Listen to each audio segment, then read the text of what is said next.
Chapter 39. Do you know the time when the mountain goats give birth?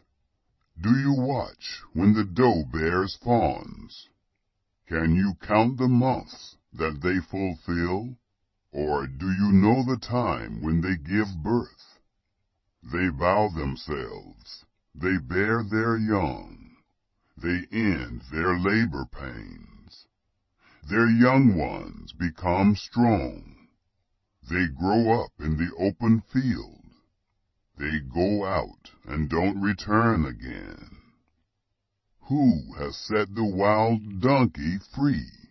Or who has loosened the bonds of the swift donkey, whose home I have made the wilderness, and the salt land his dwelling place? He scorns the tumult of the city, neither does he hear the shouting of the driver. The range of the mountains is his pasture. He searches after every green thing. Will the wild ox be content to serve you?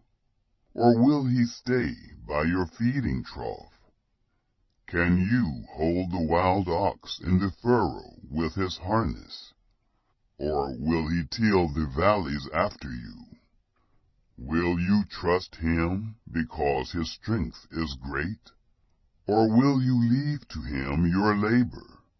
Will you confide in him that he will bring home your seed and gather the grain of your threshing floor? The wings of the ostrich wave proudly, but are they the feathers and plumage of love? For she leaves her eggs on the earth, warms them in the dust, and forgets that the foot may crush them, or that the wild animal may trample them. She deals harshly with her young ones, as if they were not hers. Though her labor is in vain, she is without fear, because God has deprived her of wisdom, neither has he imparted to her understanding. When she lifts up herself on high, she scorns the horse and his rider. Have you given the horse might? Have you clothed his neck with a quivering mane?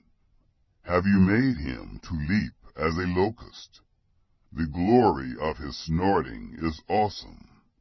He paws in the valley and rejoices in his strength. He goes out to meet the armed men. He mocks at fear and is not dismayed. Neither does he turn back from the sword.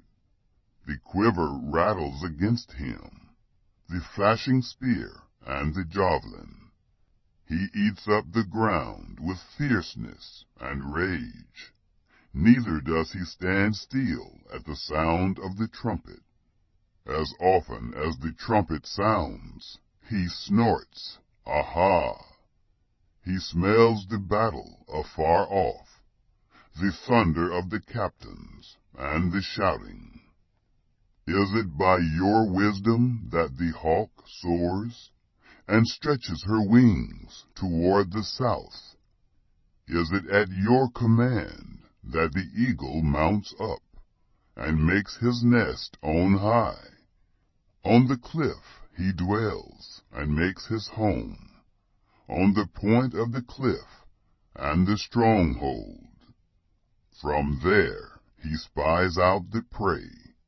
His eyes see it afar off.